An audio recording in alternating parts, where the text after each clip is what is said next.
یاد رہے، نہ ہی ہم اپنی مرضی سے اس دنیا میں آئے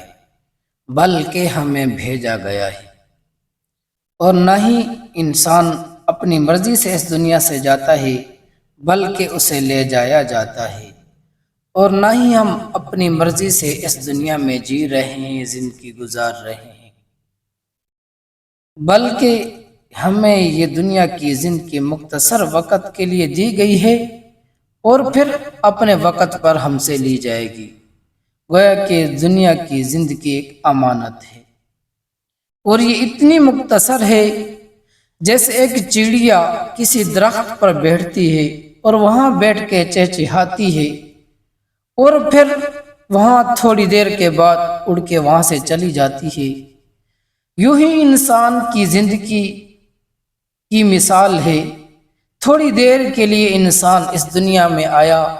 پھر تھوڑی دیر کے بعد اس دنیا سے چلا جائے گا۔ جیسا کہ آپ نے دیکھا ہوگا، جب بچہ پیدا ہوتا ہے تو اس کے دائیں کان میں اذان دی جاتی ہے اور بائیں کان میں اقامت کہی جاتی ہے۔ دراصل اس کو یہ پیغام دیا جا رہا ہوتا ہے، تیری زندگی کی اذان بھی ہو گئی اور تیری زندگی کی اقامت بھی ہو گئی، اور اقامت اور نماز کے درمیان جتنا وقفہ ہوتا ہے بس تیری صرف اتنی مختصر سی زندگی ہے، اور پھر اس کے بعد تیری نماز جنازہ پڑھائی جائے گی، اور تو اپنی نماز جنازہ کے لیے تیار رہے۔ تو میرے محترم دوستو، دنیا کی زندگی اصل زندگی نہیں بلکہ اصل زندگی تو آخرت کی زندگی ہے، اس لیے دنیا کی زندگی کو آرام گاہ سمجھ لینا اور اسے سکون کی جگہ سمجھ لینا، آرام گاہ سمجھ لینا، اور اسے تماشا گاہ سمجھ لینا، یہ دراصل بے وقوفی ہے۔ اس لیے دنیا کی زندگی یہ صرف امتحان کے لیے ہے، آزمائش کے لیے ہے،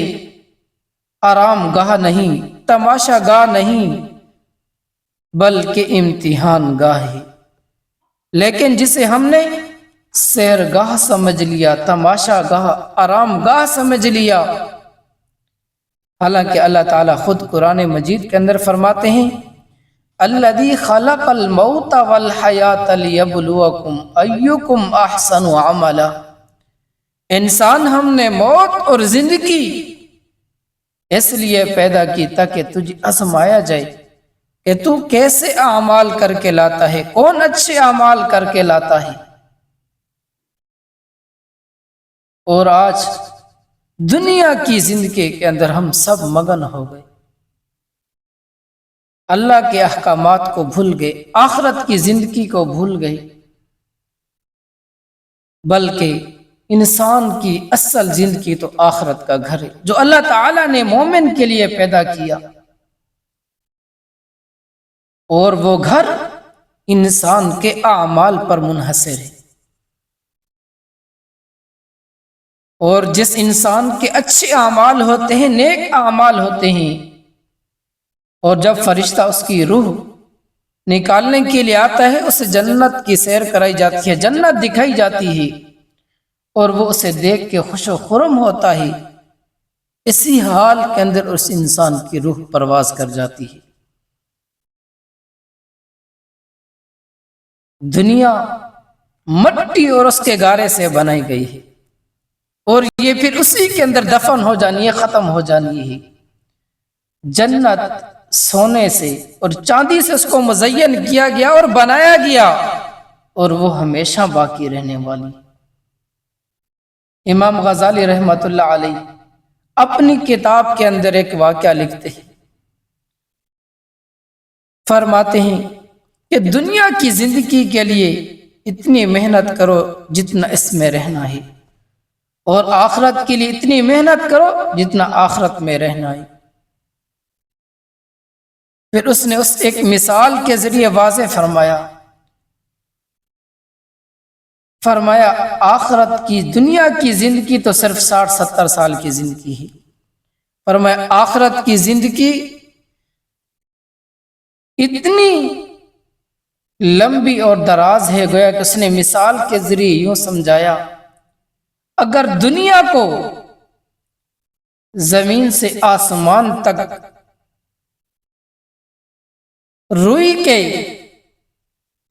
ذرات سے بھر دیا جائے اور پھر ایک پرندہ آئے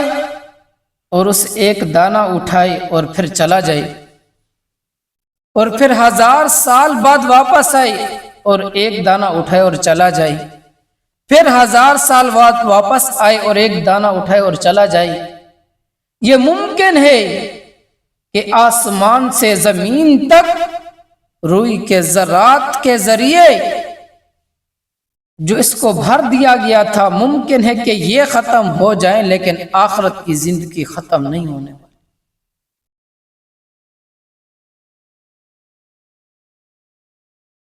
اس لیے اللہ تعالیٰ نے خود فرمایا وَالْآخِرَةُ خَيْرٌ وَأَبْقَىٰ، اصل زندگی تو آخرت کی زندگی ہے۔ اور جیسا کہ آپ نے دیکھا ہوگا، جب بچہ کسی کلاس میں ہوتا ہے تو اس کا امتحان لیا جاتا ہے، 2 پیپر اسے تھمائے جاتے ہیں، اے پیپر اور بی پیپر۔ جب وہ اے پیپر کو بھی پاس کر لیتا ہے اور بی پیپر کو بھی پاس کر لیتا ہے، پھر اسے اگلی کلاس کے اندر لے جایا جاتا ہے اور اگلی کلاس کے لیے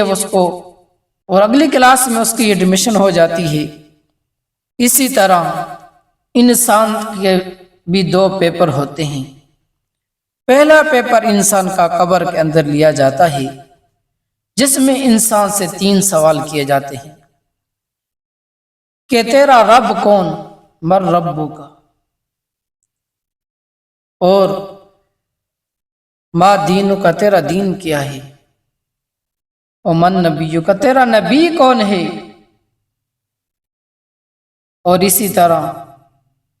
پھر آخرت میں انسان سے بی پیپر کے اندر بھی 4 سوال کیے جائیں گے۔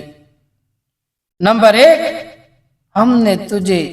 دنیا میں زندگی دی تھی، اس زندگی کو کیسے گزارا؟ ہم نے تجھے جوانی دی تھی، صحت دی تھی، اسے کیسے استعمال کیا؟ اور ہم نے تجھے دولت دی تھی،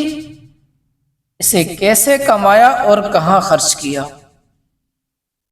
اور نمبر 4، فرمایا ہم نے تجھے علم عطا کیا تھا، اس پر کتنا عمل کیا؟ اب یہ سوال ہمیں بتائے گئے، یہ یاد کرنے سے حل نہیں ہو گئی، بلکہ عملی طور پہ انہیں اپنی زندگی کے اندر نافذ کرنا ہوگا۔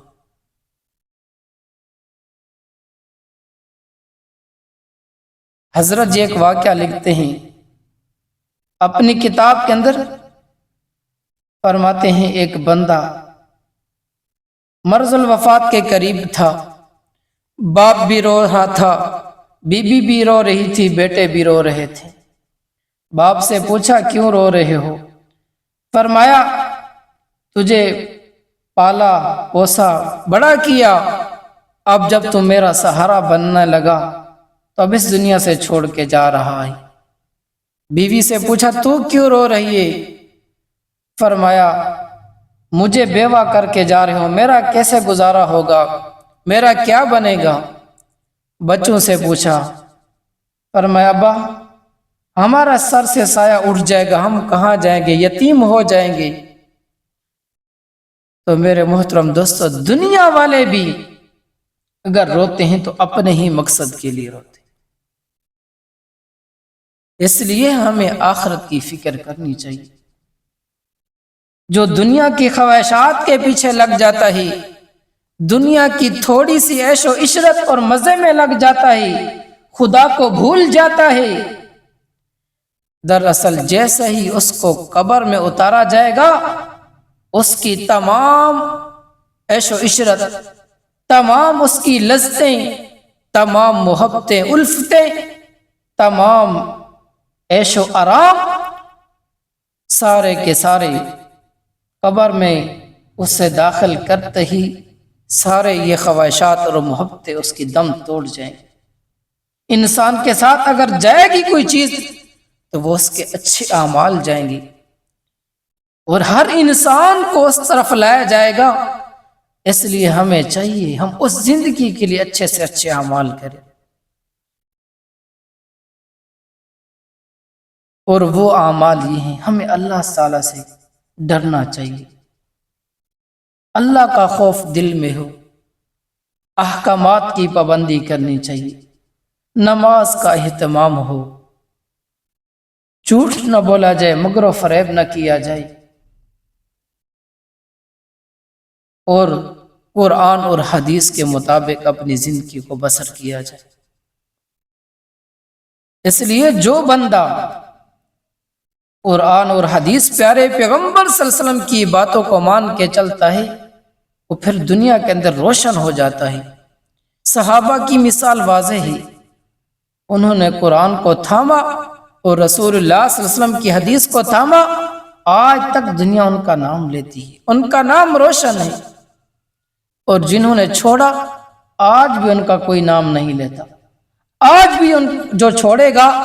اس کا بھی کوئی نام و نشان باقی نہیں رہ جائے گا۔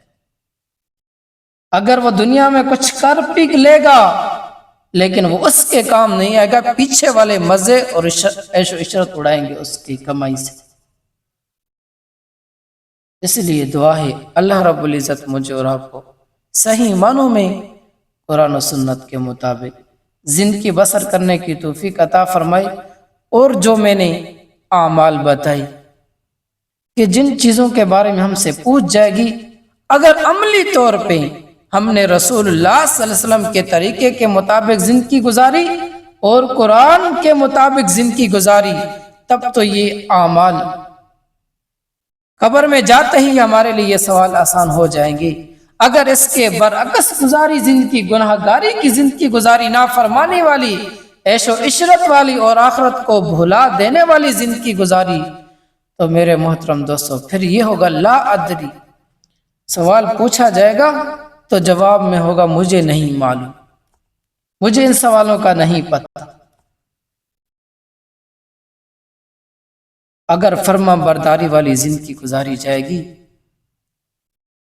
اور خوف خدا والی زندگی گزاری جائے گی تو پھر یہ سوال ہمارے لیے آسان ہو جائیں گے۔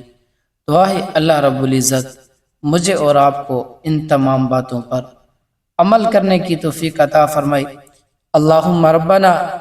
آتنا فی الدنیا حسنہ وفی الآخرۃ حسنہ وقنا عذاب النار، آمین برحمتک یا